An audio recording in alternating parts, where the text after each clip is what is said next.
నమస్తే, welcome to editor analysis. మళ్ళీ బూతు పురాణాలు మొదలైపోయినాయండి. ఏదో ఎన్నికల టైంలో ఏదో మాట్లాడుతున్నారు, సరే గెలడానికి ఏవో చిట్కాలు ఉంటాయి కాబట్టి సోషల్ మీడియాలో హైలైట్ అవ్వాలని మాట్లాడుతున్నామంటే ఇంక ఇదే వ్యాపారం అయిపోయింది. మళ్ళీ రెచ్చిపోయిన రోజా అంటూ విపరీతంగా ట్రోల్స్, ప్రభుత్వ పెద్దలపై ఇష్టానుసారంగా కామెంట్స్, తననెవరూ ఏమీ చేయలేరన్న ధీమాతో రోజా ఉన్నాదా అంటూ విపరీతంగా ట్రోల్స్.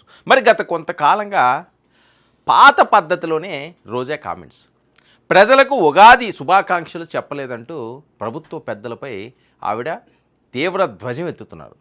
ఉగాది పండుగ గురించి మాట్లాడిన రోజా గారు మరి ఈ సందర్భంగా మాట్లాడుతూ జగన్పై పొగడ్తలు కురిపించారు. సరే, తప్పులేదండి, మీ నాయకుడి మీద జగన్మోహన్ రెడ్డి గారి మీద పొగడ్తలు కురిపించుకోవచ్చు, పవన్ కళ్యాణ్ గారి ఫ్యాన్స్ ఉంటే ఆయన మీద పొగడ్తలు గుప్పించుకోవచ్చు, లేకపోతే చంద్రబాబు నాయుడు గారి ఫ్యాన్స్ ఉంటే ఆయన మీద గుప్పించుకోవచ్చు, లోకేష్ గారు ఉంటే లోకేష్ గారు మీద గుప్పించుకోవచ్చు, వాళ్ళ ఫ్యాన్స్ ఎవరైనా ఉంటాయి. కానీ పక్క వాళ్ళు ఎందుకు మనం తొంగి చూడడం, పక్క వాళ్ళ గురించి మనం ఇష్టం వచ్చినట్లుగా ఎందుకు మాట్లాడుతున్నాం అన్నది టీడీపీ వాళ్ళు, కూటమి వాళ్ళు పెద్ద ఎత్తున రివర్స్ అటాక్. ఎందుకంటే బీఆర్ నాయుడు, చంద్రబాబు, పవన్లపై ఆవిడ చేసిన విమర్శలు ఇప్పుడు ఆ వీడియోలన్నీ కూడా సోషల్ మీడియాలో షేక్ చేస్తున్నాయి. జగన్ భారతి దంపతులుగా ఉగాదిని ఘనంగా జరుపుకున్నారని రోజా గారు చెబుతూనే పవన్, చంద్రబాబు కనీసం ప్రజలకు శుభాకాంక్షలు చెప్పలేదని ఆవిడ ఎద్దువేయడం. మరి పండుగ రోజు గాడిదలు కాస్తున్నారా అంటూ ఘాటు వ్యాఖ్యలు. అసలు గాడిదలు కాస్తున్నారా, లేకపోతే ఇంకోటి చేస్తున్నారా, లేకపోతే మీ భార్యలు ఏం చేస్తున్నారు అని అసలు ఎంత దారుణం అంటే భువనేశ్వరి గారిని అయితే మరింత మాట తుల్లుతూ ఆవిడ మాట్లాడిన మాటలు అస్సలు డైజెస్ట్ చేసుకోలేకపోతున్నారు టీడీపీ శ్రేణులు. ఉగాది రోజున చంద్రబాబు భార్య కనిపించలేదని ఆవిడ ప్రశ్నిస్తూనే హెరిటేజ్లో పాలు చూసుకుంటున్నారా, లేకపోతే పాలు పిండుకుంటున్నారా అంటూ ఆవిడ విద్దుగా చేయడం. ఏం మాట్లాడండి ఓ తోటి మహిళల గురించి. గతంలో కూడా ఆ రకంగానే అసెంబ్లీలో మాట్లాడించారు. దాని ఫలితం ఏంటి అన్నది చూశారు చంద్రబాబు నాయుడు గారు విక్ విక్ యాడ్డం, ఆ తర్వాత జరిగిన పరిణామాలు. సరే, ఇప్పటికీ మార్పు రాకపోతే ఎలాగా? సరే వెళ్ళండి, మీరు ఉగాది పంచాంగ శ్రవణాలు చేయించండి, లేకపోతే చేయించండి, లేకపోతే ఆడవాళ్ళకి ఏ ప్రాబ్లం ఉన్నాయో ఆ పంచాంగ శ్రవణాలు ఇంకో దగ్గరికి రావడానికి అవన్నీ మనకు తెలియదు కదా. కావాలని ఎందుకు రాకుండా ఉంటారు? హెరిటేజ్లో వెళ్ళి పాలు పిదుగుతున్నావా, లేకపోతే పాలు పట్టుకుంటున్నావా? ఏమి మాటలది. మరి జగన్ భారతమ్మ కుటుంబంగా కలిసి పండుగ జరిపారని పోలిక తప్పు లేదు, ప్రతి పండుగ జరిపించండి, ఎవరొద్దన్నారు? మరి పవన్ కళ్యాణ్ ఆయన భార్య ఎక్కడ అని ప్రశ్నలు. మరొక వైపు అయితే ఇంక టీటీడీ చైర్మన్ బీఆర్ నాయుడు గారి పైన అయితే ఆవిడ నిప్పులు జరిగారు. అసలు ఎంత మాట్లాడకూడదో అంత మాట్లాడేశారు. వీళ్ళందరికీ ప్రజలకు శుభాకాంక్షలు చెప్పడానికి టైం లేదని విమర్శిస్తూనే సతీ సమేతంగా ఎందుకు ఉగాది వేడుకల్లో పాల్గొనలేదు అంటూ ప్రశ్నిస్తారు. సరే, ప్రశ్నించారు ఏందన్నది వాళ్ళు చెప్తారు. మరి సిగ్గులేని బీఆర్ నాయుడు అంటూ రోజా మాట్లాడిన మాటలు, తిరుమలకి ఒక ఆవిడతో వస్తారు, షిరిడీకి ఇంకో ఆవిడతో వెళ్తారు అని ఆవిడ. ఏంది ఈ మాటలు? అసలు ఎటువైపు తీసుకువెళ్తున్నాం మనం? పవన్ భార్య, చంద్రబాబు భార్య ఎక్కడికి వెళ్ళారు? ఎంతసేపు జగన్ భారతీపై అబద్ధాలు చెప్పడానికి టైం ఉంటుంది, కానీ ప్రజలకు శుభాకాంక్షలు చెప్పడానికి మాత్రం వీళ్ళకు టైం ఉండదని రోజా గారు తనదైన స్టైల్లో మళ్ళీ మరొకసారి నోటి దూల తీర్చుకున్నారు అని చెప్పి సోషల్ మీడియాలో ఫుల్ రివర్స్, ఇంకా మామూలు దాడి చేయట్లేదు ఆవిడ మీద.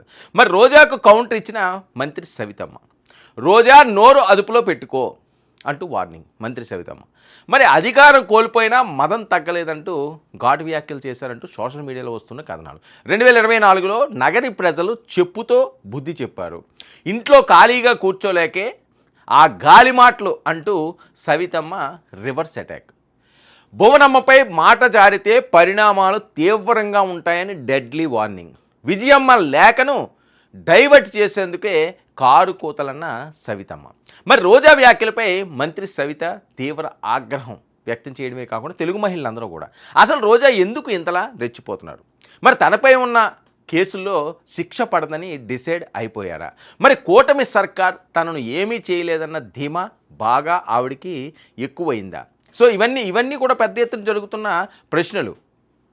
సో ఈ ప్రశ్నలకు సమాధానాలు ఏంటన్నది మరి రోజా గారే చెప్పాలి. అసలు రోజా గారు ఏం మాట్లాడారో, దానికి సవితమ్మ ఏం కౌంటర్లు ఇచ్చారో ఆ వీడియోలు కూడా ఒకసారి మనం చూద్దాం. ఆ వీడియోలు ఇక ఈయనకి ఎవరు కూడా గౌరవం ఇచ్చే పరిస్థితి కూడా లేదు.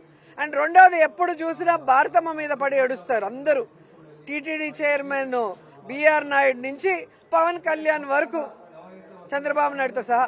మరి తెలుగు వాళ్ళ నూతన సంవత్సరానికి చంద్రబాబు నాయుడు భార్య ఎక్కడికి వెళ్ళింది? హెరిటేజ్ లో కూర్చొని పాలు వెతుక్కుంటున్నారా? ఎందుకు ఉగాది వేడుకల్లో పాల్గొనలేదు, ఎందుకు భార్య సమేతంగా మరి కనిపించలేదని నేను అడుగుతున్నా.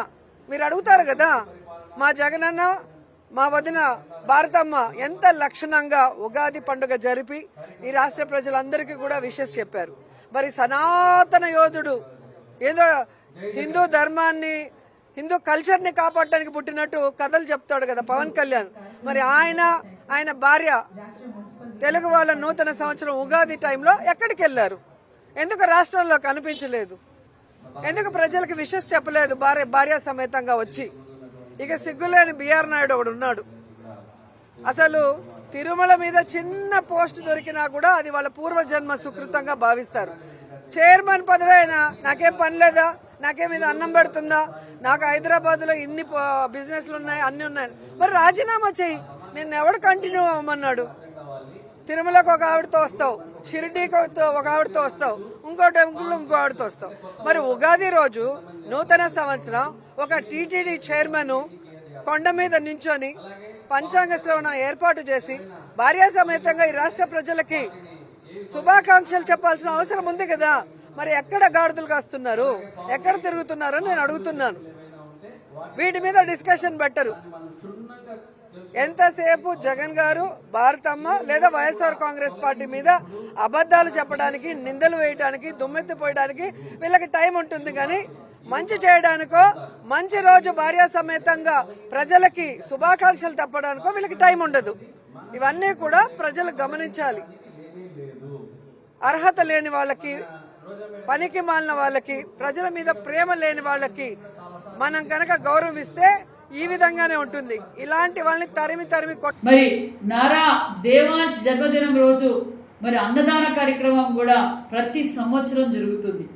మేము తెలియజేసేది ఒక్కటే, మీకు హిందువుల పైన కానీ వెంకటేశ్వర స్వామి పైన కానీ నమ్మకం ఉంటే మీరు వెళ్ళి కుటుంబ సమేతంగా వెళ్ళి మీరు డిక్లరేషన్ ఇచ్చి వెంకటేశ్వర స్వామి దర్శనం చేసుకోండి.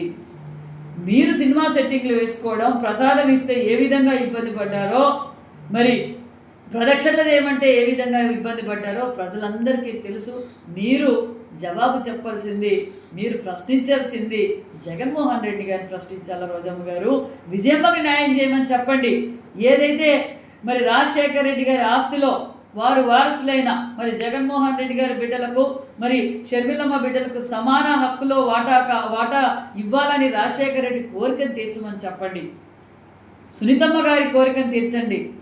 షర్మిలమ్మ గారి గురించి ఆలోచించండి.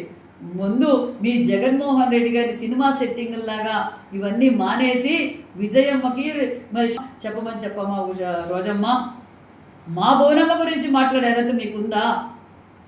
ఈరోజు వేలాది మందికి ఉపాధి చూపిస్తూ, ఎంతోమందికి వైద్యరీత్యా కావచ్చు, విద్యరీత్యా కావచ్చు, సేవ రూపంగా కావచ్చు, ఎంతో వేలాది మందికి ఈరోజు ఉపాధి చూపిస్తున్న బోనమ్మ గారి గురించి నీ రాజకీయాల కోసం బోనమ్మ గారిని లాగుతావా?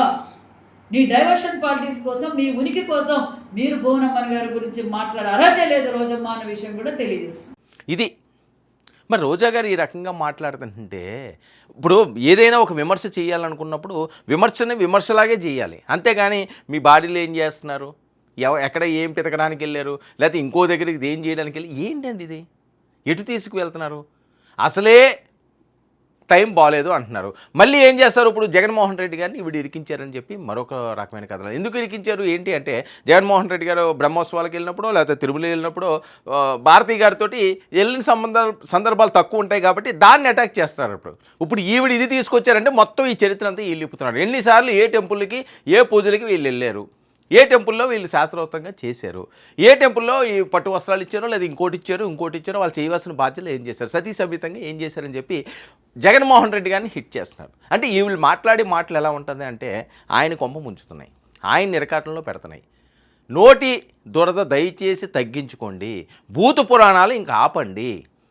రోజు ఏదో ఒక అంశం మీద ఇష్టం వచ్చినట్లుగా మాట్లాడితే ప్రజలు చూస్తూ ఊరుకునే పరిస్థితి లేదు. రివర్స్ అటాక్ చేసేస్తున్నారు. సోషల్ మీడియాలో ఈరోజు చిన్నది అంటే వెళ్ళిపోతున్నది. సో అలాంటి పరిస్థితుల్లో ఉన్నాం మనం. అది తెలిసి కూడా ఏదో మాట్లాడాలనుకోండి, ఏదో మాట్లాడి భూత పురాణాలు తీసుకొచ్చి అది చేస్తాం, ఇది చేస్తాం, ఈ రకంగా మాట్లాడదాం అనుకుండేలా ఉంటే మళ్ళీ శృంగభంగం తప్పేలా ఉండదు. మళ్ళీ శృంగభంగం తప్పదు. తప్పేలా ఉండకూడదు అంటే ప్రశాంతంగా మీ పని మీరు చేసుకోండి, మీ పాలన మీరు చేసుకోండి, మీ నియోజకవర్గాలు వేస్తే దాని మీద మంచి పట్టు సంపాదించండి, గెలండి, మళ్ళీ మీరు అధికారులు లాగండి, ఎవరో వద్దనరు. కానీ ఈ రకంగా మహిళలను కూడా చూడకుండా ఒకరికొకరు తిట్టుకుంటూ ఒకరికొకరు మాట్లాడుకుంటూ ఇష్టం వచ్చినట్లుగా ఈ రకమైన ఆ నోటి కంట్రోల్, టంగ్ స్లిప్ అవ్వకుండా ఉంటే సమాజానికి మంచిది, మీకు మంచిది. లేదు ఇలాగే ఉన్నాము అంటే మిమ్మల్ని కూడా రోడ్డును లాగుతారు. ఈ పురాణాలను అయితే దయచేసి ఫుల్ స్టాప్ పెట్టండి. ఈ మాటలకి ఇంకా బ్రేక్ ఉండాలి.